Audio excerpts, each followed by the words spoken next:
paying me in San Francisco. Sanders ended up paying me $3 grand for doing it. You know, different people were paying me different things for doing magazine and interviews and stuff, and nobody cared about Squeaky or Sandy. They were like nobodies, and they were getting kind of pissed. So that's another reason I got on their shit list. Okay. Well, how many times have you been up to Death Valley or the Barker Ranch area with the family? You personally, how many times have you been up there? Have you gone up there? 68 twice, 68 and 9, 3 times. How'd you get up there? Bus.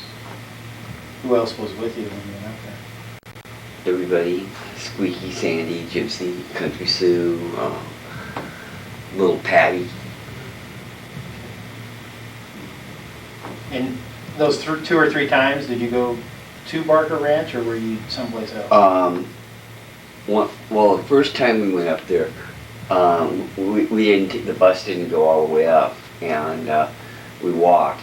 We carried stuff on our backs and stuff. We walked it. It took us like 6-7 hours to get up there. You remember where you parked the bus? Over at the foot of the Kohler, and we walked it, and then it took us about 7 hours to get there, 6-7 hours to walk it, and it was like the longest haul we ever had to do. I mean, girls went out and made food and stuff, and we got there and everything was cool. I mean, I like the peace and quiet out there. I think Barker and the whole area, could see Kathy Gillis, like Capistrano, her grandma owned the ranch. So like we were, you know, that's why we went up there. And then like Arlene Baker gave Charlie permission to go up there and stay there. So we got to stay at the other one too. Arlene Baker? Yeah. Stay at Barker. Yeah, Barker Ranch. But what was really cool about it was like just the quietness. I mean, just the bleak quietness. I mean, it's like night and day from like Spawn, where something's always happening. Where like, you know, at Spawn we were always working. I mean, at Spawn it was like shoveling horse shit. I mean, there were times me and Clem would go into the horse stalls and we'd just have to sit there for like hours on end just shoveling horse shit.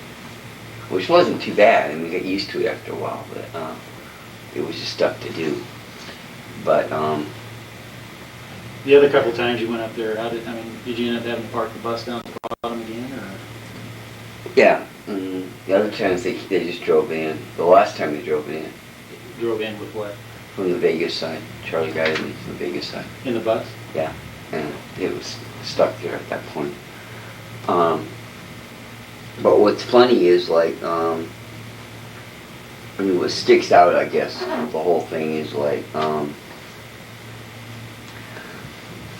it's still like I said before, the peace and quiet, the love that was there between all of us. It wasn't violence like people made it out to be. It wasn't anything like the press made it out to be later.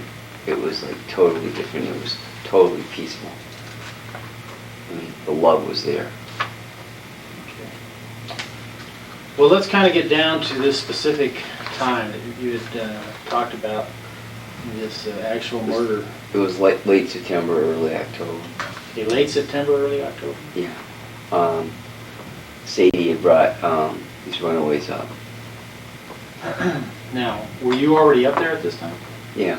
I wasn't on that trip.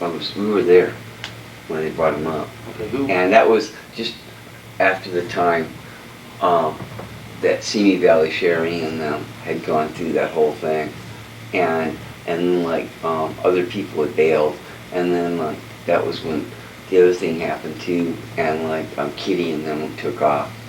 So I mean, Charlie was kind of angry. Okay. Well, so Sadie, was Sadie already down in L.A. or something when she brought these guys up, or who was with Sadie? Sadie came up and brought these runaways with her. Who was with her? Who was with Sadie? I don't remember. She got somebody to drive her up. I forgot who it was. It was somebody she picked up.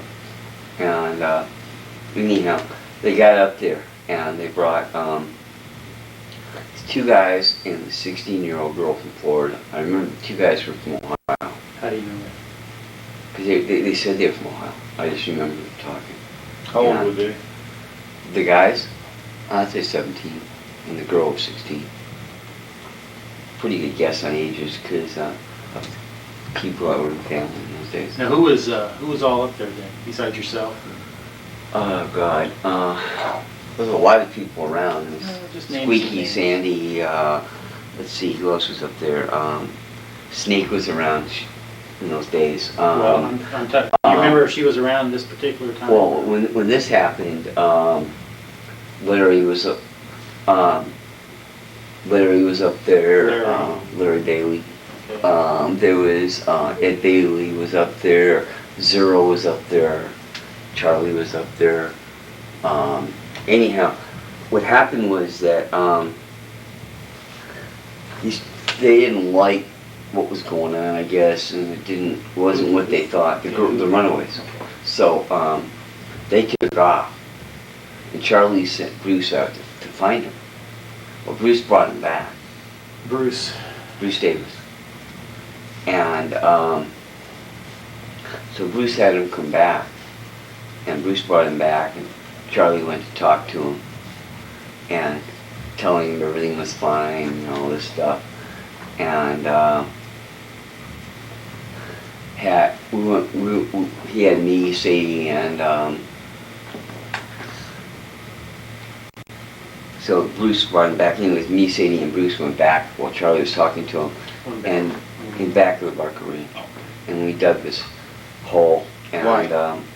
Why? Because Charlie told us to. Did he tell you?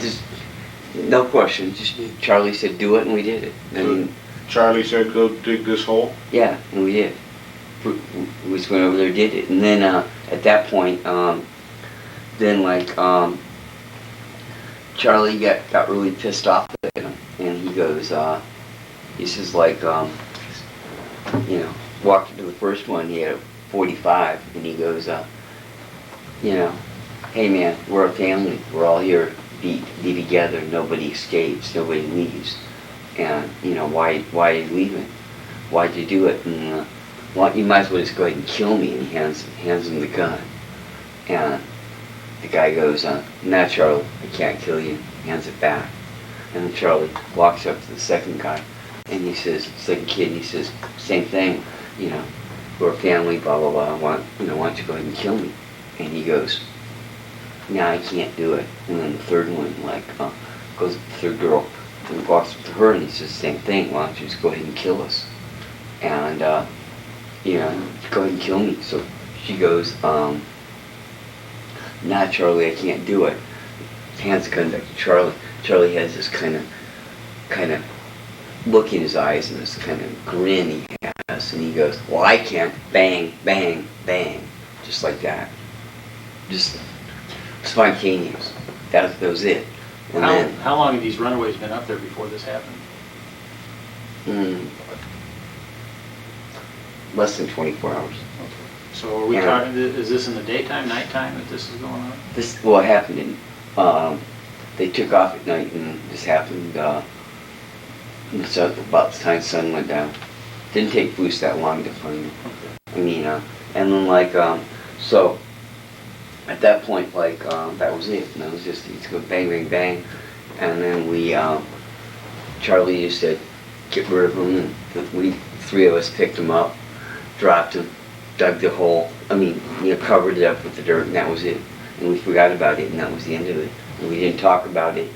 Like I say, Ed Bailey saw it. He witnessed the whole thing. So did Sadie. So did everybody else. I was there. Where's Ed Bailey now? No clue. I haven't seen any of those people in years. Well, you say I can tell you where one of the witnesses is right now. Okay. His name is Zero. He ain't around anymore. Zero, What's Zero's real name? huh? Zero's real name? John Hoyt. But the thing about Zero that's really funny,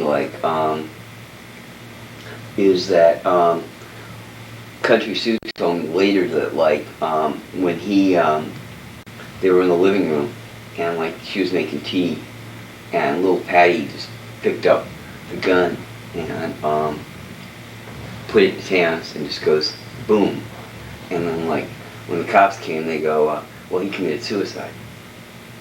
So they bought it and it was like straight suicide, so they bought the fact he was playing Russian roulette and that was just the way it was. But you know, he was one witness, and plus the fact that Charlie always told us you don't snitch. So like, you know, it was like it happened it was like 30 years ago, and he just let it go, and it was no big deal. I mean, like, you know, it was just something that happened, and it just happened. And, you know, but I've been thinking about it on and off these last few years, and I talked about it with Ed Sanders. I talked about it with other people. I mentioned it to Playboy or to Hustler. I mentioned it to Hustler in the city.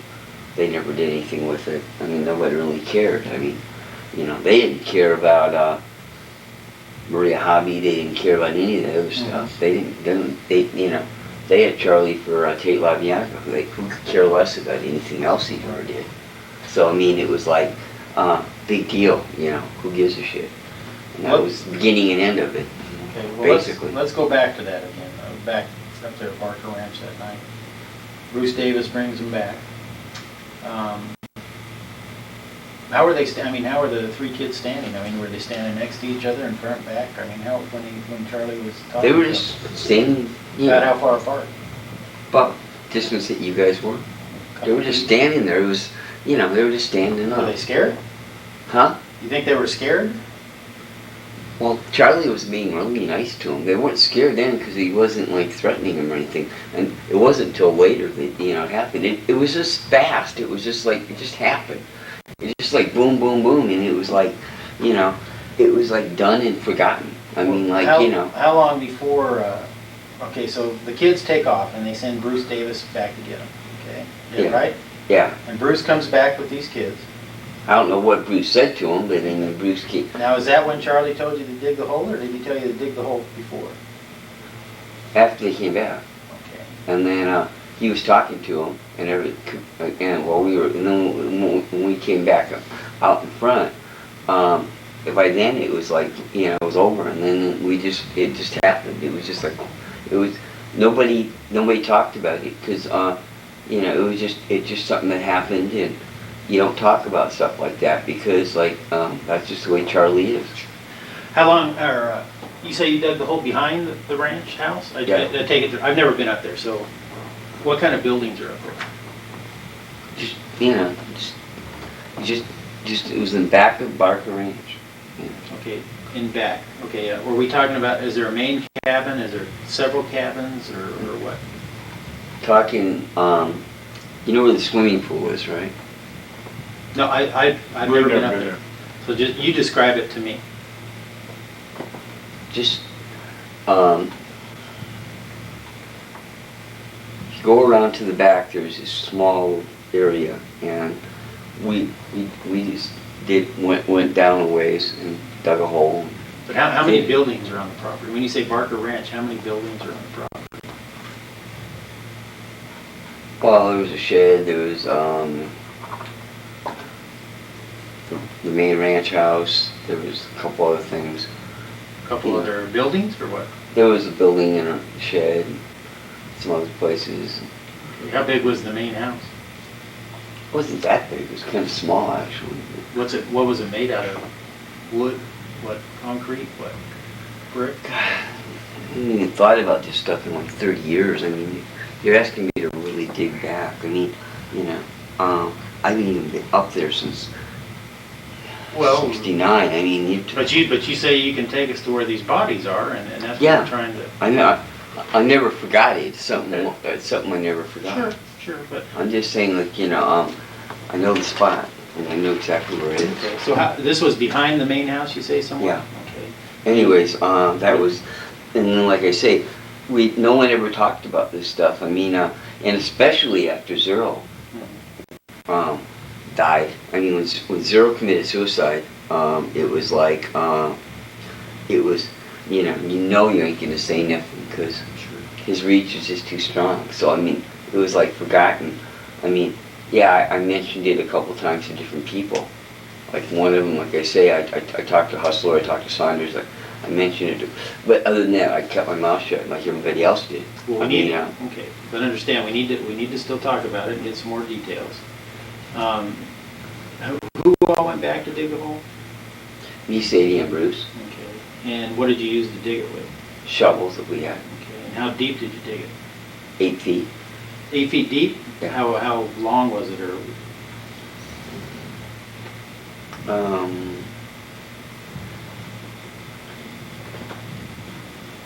You know, Okay.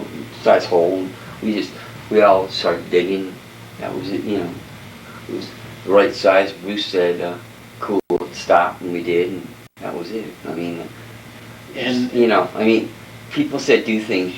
sure. I didn't question anybody. I was just like, So I hadn't done shit in those days. I mean, all I do is make acid. I mean, I'm Okay. just this hippie, man. So where I you, mean- where you guys dug the hole, where was Charlie and the teenagers at? In front, Okay. and it just like. So we it, just stayed away. I mean, it was like, as far as, like we were just doing our thing. okay. And that was it, period. I mean, it was like forgotten, and it was over, and it was done, and that was it. And, So after you guys dug the hole and I take it you walked back to the front, or what? yeah, and, How far away from you were Charlie and the kid? the other side, so I mean, they didn't see us or anything. What do you mean they didn't see you? They didn't see us where we were. So you didn't walk around and you weren't standing next to the kids when Charlie did this, or what? No, I'm talking about, they didn't see us when we were digging it. Right. But I'm saying that when we walked back, yeah, we were there. We all saw it. Well, how far away from you were the kids when Charlie did this? Oh God. Charlie was no more than that wall to where you guys are, Okay, probably or Six. that wall to that wall. 8 feet, Yeah, the 10 most. feet. And then, So. we were about close off to the side by where Charlie was when it happened, and it was just like boom, boom, boom. It So was, was Sadie and Bruce with you also, next to you also? Okay. yeah, we were all standing together. I mean, Describe the girl to me. What does she look like? What was she wearing? blonde, halter top, jeans. What color halter top, remember? No, She, I just remember. I What just about her- remember. what about her- And the guys were wearing jeans and t-shirts. okay, what about her build? Was she, Average kid, an average teenager. Hardly any tits. Just kind of like, just blonde. Just remember, blonde young chick. Do you And that remember was if she it. had a name? Huh? No, I don't remember any of that. I don't remember any names at all. It just something that happened fast, and it happened, and that was it. It was just 1969. It just Did, things were fast and quick and to the point. did they have any personal belongings on them? I don't remember anybody looking or searching their pockets or going through anything. I don't remember. I just remember it happening, and I was like, we're all nervous. It was like fast. It was quick. And something we just wanted to forget. But you saw it happen. Yeah, me, Sadie, Bruce, where did Charlie? and the other two people that were there too, that were just happened to be around at the time. I mean, everyone talked about it. I mean, like later. Who were the other two people? Who were the other two people that were there? Ed Bailey and Zero and Zero's no longer around. He's dead. right. Ed Bailey disappeared. No one knows where he is. I mean, Clem knew about it. I mean, Sandy knew about it. Squeaky knew about it. Everyone knew about it. No one ever talked about it. When Charlie shot him, where did he shoot him at? In front, No, I mean in the chest. in the head. In the Boom, head. boom, boom. All of them were headshots. Yeah, Do you know if they died right away? think so. I mean, it was like you didn't hear no noise out of them. How did they fall? Just dropped. I mean, I just remember it was like quick. It was just like, you know, it was like really strange because like, it just happened so fast. It was like, it was something I wasn't expecting. It was like, you know, boom, you know. And I'm like, after that, it was like, well, Well, who carried say la vie, who carried who back to the hole? the three of us. Did you take one at a time? Yeah, we just Which one boom, went boom, in first? the guys and then the girl last. The girl was on top. Yeah, I mean that's the Were way they it able, worked. when you put them in the hole, were you able to lay them out, or were they crunched up when you threw them in, or what? It was like, you know, the hole was big enough that you ever get the three of them in and then cover them with dirt and just drop it and cover and we just dug it and that was it. That was beginning and end of it. So all three bodies went in the same hole? Yeah, it's one hole and all three there. And they're still there now, 30 years later. You know what kind of shoes they were wearing? No, I really don't. I mean, you know, I remember the jeans and stuff, but yeah, I mean, stuff I just don't remember. It just happened so fast. Was there a certain landmark that you know to look for when you go back there, or, I mean, are you just doing this by what? Instinct. I'd never forget the spot. I saw the spot, I'd know exactly where I'm going. I mean, you know, I wouldn't say it if I didn't know. I mean, I'd never forget something like that. That's why I said it. You know, that's what, when he asked me, when I was asked about it, when I was asked if I could remember, I knew, I always would know the spot. I'd never forget that. Even though it was at nighttime? Yeah. How long before the killing did Charlie ask you or tell you to go dig the hole? If you can remember.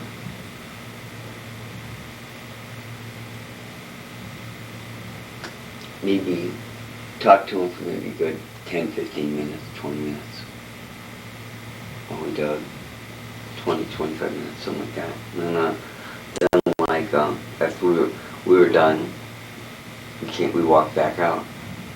But then he was just talking to him really calmly, you know, and nicely. You know. But did he, at any time, did he ever tell you why he wanted you to dig the hole? Did he tell you that he was gonna No, do he that? just said, he just told us what to do and we did it. I mean, there was no reason, just, you know, I mean, like you said, we care so much about the guy. I mean, Charlie has said to me, get me ice cream.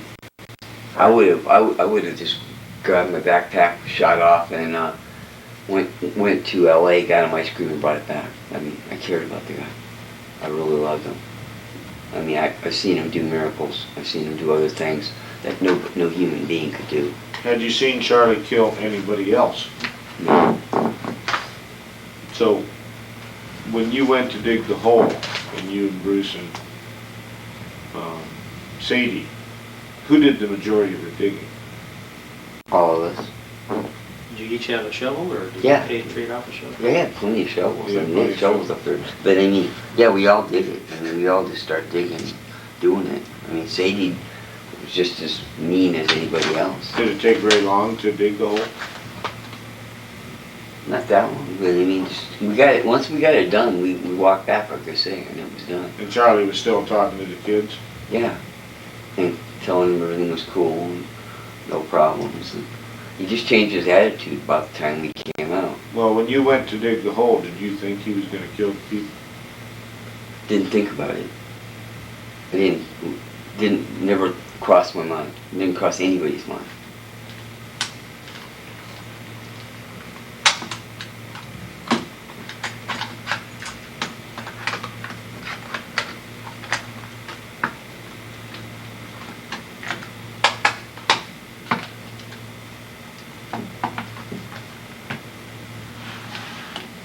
You know whatever happened to the gun that Charlie used?